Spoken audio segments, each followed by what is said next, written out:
امام رازی سے فرمائی چې هارون الرشید بادشاہ د امام مالک صاحب نه تپوس وکړو چې د الله تعالی په موجودوالي باندې ستاسو څه دلیل دی؟ نو هغه ورته وویل چې د الله تعالی په موجودوالي باندې دلیل دا دی چې انسانان پیدا کړي دي او د دې انسانانو رنگونه جدا جدا دي، ژبې جدا جدا دي،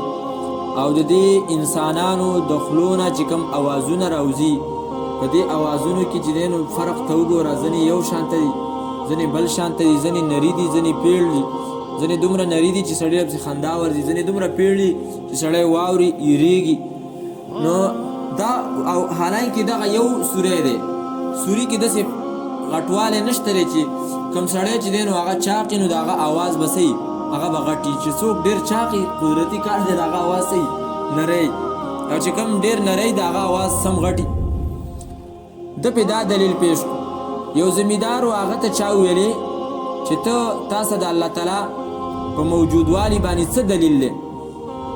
نو هغه ویل چېرې زه خو دونه خبرو باندې نه پوهېږم، خو دونه پوهېږم ان البار لیدل علی البعیر، چې کوم ځای کې پچې پرتي نو د دې مطلب دا چې په دې لاره باندې څه شی تللی دی؟ اوښ تللی دی، اوښ پچې کوي. نو وان آثار الاقدام لتدل علی المسیر، او چې کوم ځای کې د خپو چاپونه وي نو مطلب دا په دې باندې انسان څه دی؟ تللی دی، پته لګي. فسماء ذات ابراج، نو آسمان د غټو غټو ستورو والا، و ارض ذات فجاج، او ځمکه د پلنو پلنو لارو والا، و بحار ذات امواج، او دریابونه چې د غټو غټو چپو والا دي. الا يدل ذلك على وجود اللطيف الخبير، دا به دلیل دا به دلالت نه کوي په دې باندې چې یو داسې ذات شته دی چې د هر څه څه کړي دي پیدا کړي. عجیبه.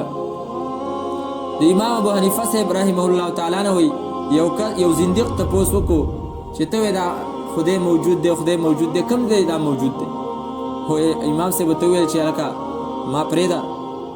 یوې خبرې ما ته چا یوه خبره کړې ده او زه د هغې په باره کې سوچ او فکر کوم، وزګار نه یم. څه ته ویلي دي؟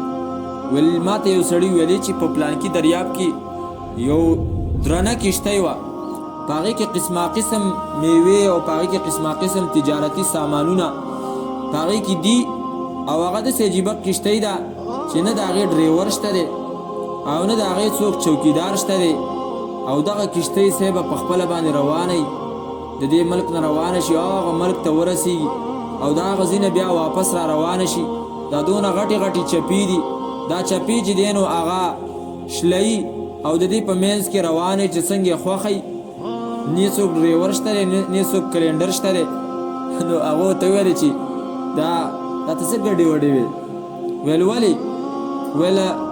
څنګه چې دی نو داسې کښتۍ ده او هغه په خپله باندې روانه ده او دونه سامان دی او نه څوک چوکیدار شته نه څوک ډریور شته دی. امام صاحب ورته وفرمایل ویحکم هذه الموجودات بما فيها من العالم العلوي والسفلي وما اشتملت عليه من الاشياء المحكمه ليس لها صانع. تاسو د خدای تبا کی دا دومره غټ عالم، دومره دنیا، دومره جهان، آسمان ته وګوره، پاسه د منځ کې فضا ته وګوره، لاندې د شیانو ته وګوره، او په دې کې دومره چې دی نو د انوار او سپوږمۍ داسې په ترتیب باندې راخیږي او دا د خپل ټیم نه مخکې کېږي نه وروسته کېږي. د دې لپاره به څوک جوړونکی نه وي، وړه غونده کې کښتۍ ده په خپله ځي راځي، هغه ستا عقل نه مني. نو څنګه دا دومره غټ نظام دی او په دې کې دا په ټیم باندې چې دی نو دا هر څه کېږي او په صحیح ترتیب باندې هر څه روان دي، ګډوډوالی پکې نشته دی. نو دې لپاره څوک چلوونکی نشته. نو هغو چې دا خبرې واورېدې فبهت القوم ورجعوا الى الحق واسلموا على يده. د امام ابو حنیفه صاحب په لاس باندې مسلمانان شو. امام صاحب موږ تاسې خو نه منو، هغه دومره غټ شخصیت څنګه جواب یې ورکړی دی؟ حالانکه هغه عربي هم نه وه، فارسي و. د امام شافعي صاحب نه چا تپوس وکړو چې د الله په وجود باندې څه دلیل دی؟ نو هغه ورته وویل چې د توت پاڼه ده. ویل څنګه د توت پاڼه ده؟ ویل د توت پاڼه چې دی د هغې یوه ذایقه ده، او دا د توت پاڼه دا چې کله د ریښمو چمجۍ وخوري نو د ریښمو د چمجي نه بیا ریښم جوړېږي، هغه یوه پاڼه یې خوړلې ده، د توت پاڼه خوري که نه. او چې کله دغه د ګبین مچۍ ده چې هغه کله وخوري نو د هغې نه بیا ګبین جوړېږي، څومره خوږي. او چې کله غوا میخه ګډه بزا دا شیونه وخوري نو بیا د هغو نه پچې جوړېږي ویا کې سوټه او دغه د توت پاڼه دا چې کله سوی وخوري فیخرج منه المسک د هغې نه چې دی نو مشک جوړېږي څونه خوږ بوی کوي حالانکې دغه یوه د توت پاڼه ده دننه کوم نظام دی دا نظام چا فټ کړی دی چې دا شی نه د توت د پاڼې نه یو شی جوړېږي بل شی جوړېږي بل شی جوړېږي دومره خو دا ټیکنالوژي جوړه شوله او د یو شي نه دومره مختلف شیونه څوک نشي پیدا کولی دا د الله په وجود دلیل د امام احمد ابن حنبل صاحب نه چې دی نو چا تپوس وکړو چې د الله په وجود باندې چې دی نو څه شی دلیل دی وی هغه وویلې چې یوه قلا ده او بالکل اواره ده